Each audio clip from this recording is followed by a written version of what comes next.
farm, and the family farm in which myself and 6 brothers and 2 sisters grew up on. We're all here today because I want to introduce you to somebody that I met 4 years ago, and I consider a strong conservative, which was something I was looking for at the time, and also somebody that I know in this district, CD1, can carry it for agriculture. And so over the last 4 years, you and I have had many conversations about agriculture, and that's in my family, what we've done, where we've grown up has been 100% agriculture, so it's very near to us, and it's very dear to Jim, and that's really what we're looking for in this district. We need somebody that can carry the torch for not only agriculture, because agriculture still does drive this district, and with that comes what happens in these small towns as we go across this large district.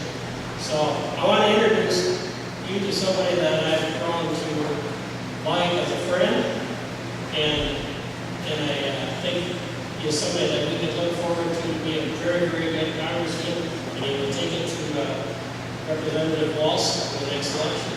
So I want to introduce Jim Hagedorn.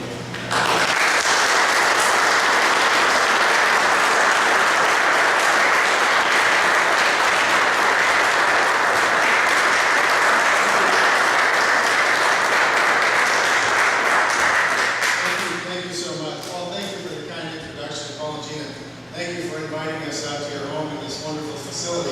This is just terrific. I'm so happy to be here. So, got a question for you. Are you ready to beat Liberal Tim Walz? Yeah! So am I. What do you say we spice up this race for Congress and let's have a street fight with the left, and then let's go to Washington and save our country. All right.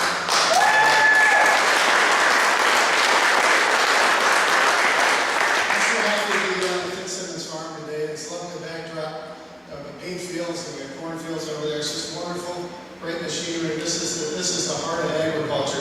We chose this location for a number of reasons. One is it reminds me a little bit of the farm I grew up on in Truman, just about 20 or so miles over there. Wonderful times for myself, the upbringing, and what that did for me growing up in a rural area is it gave me the roots. It gave me the way to always get through life and think right from wrong. And it's what you fall back in life, just like your religion, just like your belief and love in Jesus Christ. And another reason we selected this location is because it's right in the middle of this district, almost exactly in the middle. It's in the heart of agriculture. Agriculture is very important to southern Minnesota. And we picked it for another reason. I think there's a guy who's sort of from this area in Woodworth County, might be up the street a few miles. His name's Tim Walz. And we're here to say that we're going to kick him out of office. Right.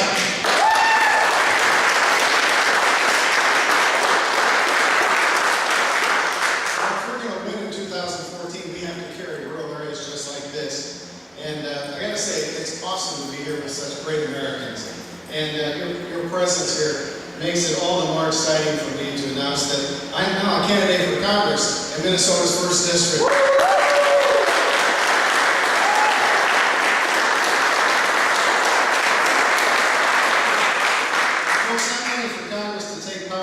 Washington, D.C. establishment and return it to the states and the people. I'm running for Congress to attack and reform the bureaucracy and quash draconian regulation. And I'm running for Congress to replace Liberal Tim Walz, who has consistently sided with Barack Obama, our president, and the left wing of the Democrat Party instead of southern Minnesotans. So how liberal is this guy, Tim? Well, if Nancy Pelosi had a son, that kid made it to the U.S. House of Representatives, he probably wouldn't look like Tim Walz, but he sure as heck would vote like Tim Walz.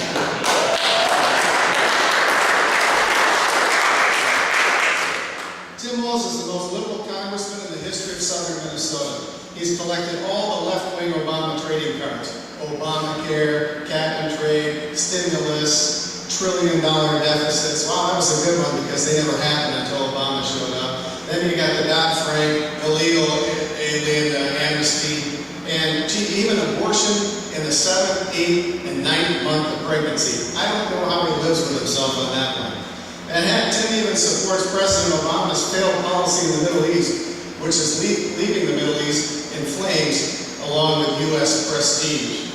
With such a liberal record, Tim deserves the Nancy Pelosi Lifetime Achievement Award in the field of, you have to vote for the bill in order to know what's in the bill. My job during this campaign will be to attack effectively and go after the liberal congressman. And you know, since he's been in office, since 2006, he's probably only been under pressure a couple of times that I can remember. It was those healthcare reforms where we're talking about Obamacare. And some of you were there and you asked the tough questions. And what did Tim do there? Well, he bobbed and he weaved and he did everything he could to get the heck off the stage. And you know, he told us some things that just weren't quite true. There was that one line he said, you know, if you like your current doctor, you can keep your current doctor. That was a good one. Only did he follow it up with, if you like your current healthcare plan, you can keep your current healthcare plan. Well, there's going to be a lot of folks in this district who are going to feel like they were lied to by their congressman. They were deceived. Maybe that their congressman gave them a little bait and switch. And we'll have good news. I'll be able to tell them, if you don't like your current liberal congressman, you don't have to keep your current liberal congressman. You can vote for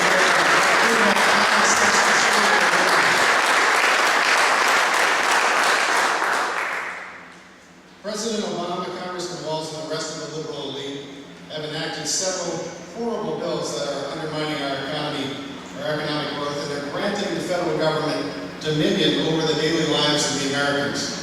But of all the bad bills Tim has voted for, Obamacare is the granddaddy monstrosity of them all. Obamacare is toxic. It's the equivalent of a cancer that's been injected into the medical care system by Washington, D.C. politicians and bureaucrats. Obamacare will drive up costs, limit health insurance choices, dumb down medicine, ration care, grant the federal government authority over your lives. It's a disaster. Obamacare is a threat to all centers of medical excellence, all centers of medical excellence, including the Mayo Clinic. Think about it. Rather than defending Mayo in the interests of Rochester and southern Minnesota, our own congressman voted to let Washington control medical procedures and outcomes. It's unacceptable. What will happen to southern Minnesota when kings and queens and presidents, prime ministers, even dictators, along with hundreds of thousands of everyday citizens from around the world in our country, what will happen when they decide not to go to Rochester because the Mayo Clinic might not offer a much better choice than some other place right down the street? Or what will happen when the bureaucrats in Washington just deny them access to the Mayo Clinic, which can happen under Obamacare? I shudder to think how it would hurt doctors, hurt medical practitioners, business owners, southern Minnesotans in general. I tell you folks, the contrast between the congressman and me on the issue of Obamacare couldn't be clearer.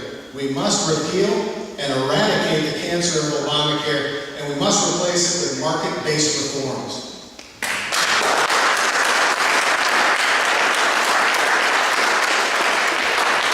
Our local congressman has made a nice image for himself over the years. He likes to talk about how he's a friend of agriculture, a friend of farmers, a friend of veterans, and so forth. When it comes to agriculture, I think you need to do more than vote for the Farm Bill, which is put together mostly by Republicans in the House Committee on Agriculture. You need to do more than vote for the Farm Bill than to be a friend of agriculture. When I go to Washington and represent you, I'll be on the Ag Committee. I'll support the Farm Bill. I'll work with Chairman Lucas and the others to make that happen. But you have to do a little bit more. Farmers are people too. How do you vote for Obamacare and drive up costs and ration care and dumb down medicine and say you're a friend of the farmer? How do you vote for cap and trade, which is going to increase the cost on the farmers, and say you're a friend of the farmer?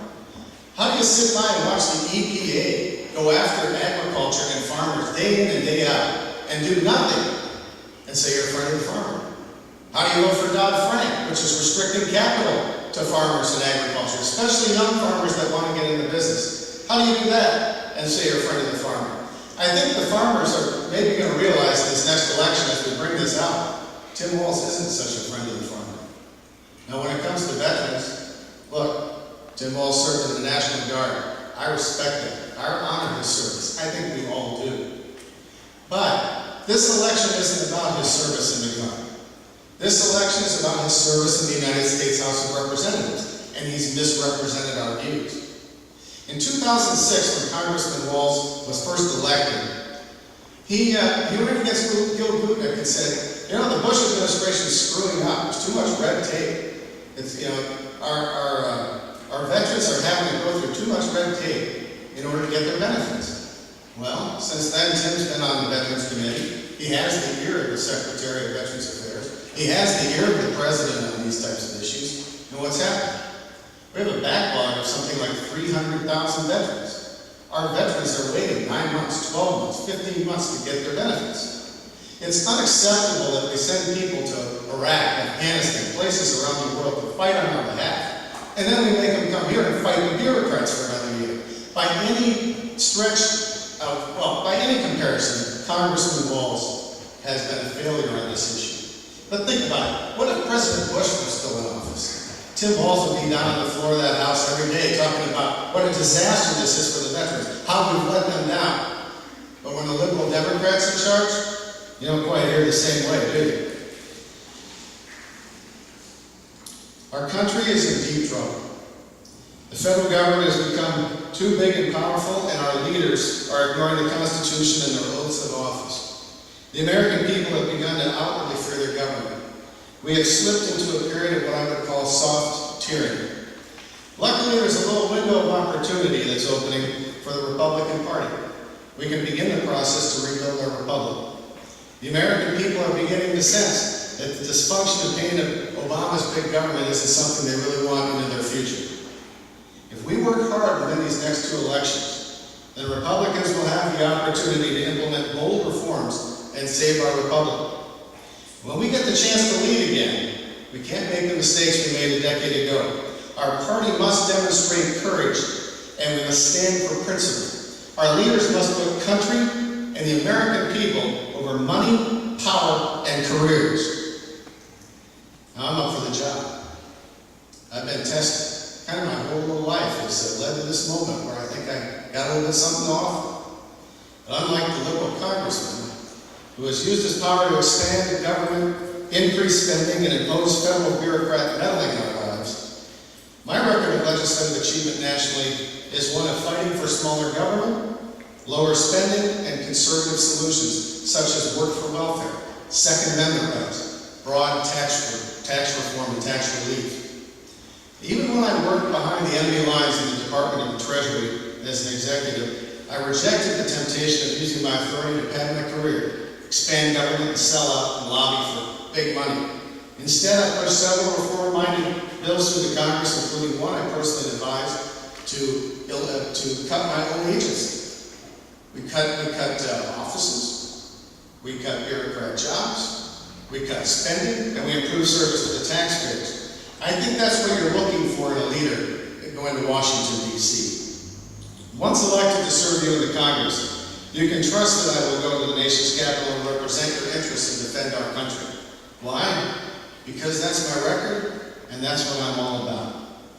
Now, if we're going to save this country, it has to start with you, the grassroots, the people of America, rising up, sending leaders to Washington that are going to do the job to protect this country and protect you. I've had a nice opportunity of going around to the different Republican organizations, talking with folks, getting to know, meet new people. People have impressed me. One in particular who's here with us today. I met this guy named Jack Zimmerman over in LeSueur County. And Jack's a young whippersnapper, and he's the future of this country, and he's the future of our party. And he had such an outgoing personality. Bubbly, just a go-getter, wanted to do what he could to help. And I got talking with Jack a little bit after the meeting. He and Senator Greif and Lon and I had a beer or two.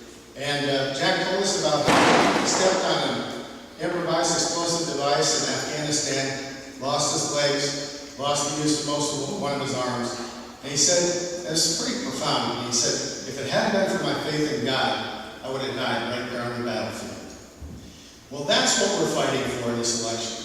We're fighting for Jack Zimmerman. We're fighting for everybody that we know that we can rally around.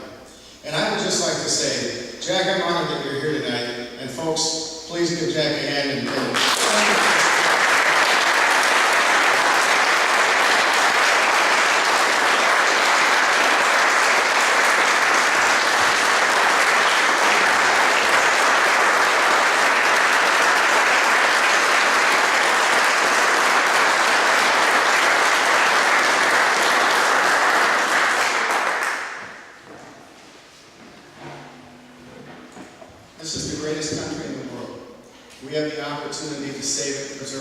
least another generation. It's going to take a lot of work, probably a little bit of luck.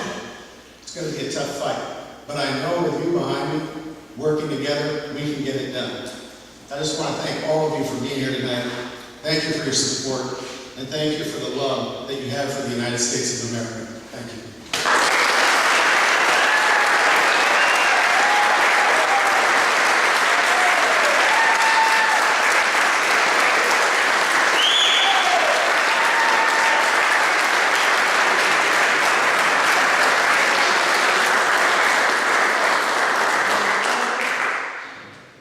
Feel free to, we're going to get some refreshments over here, and I'm going to talk to some of the reporters, and happy to answer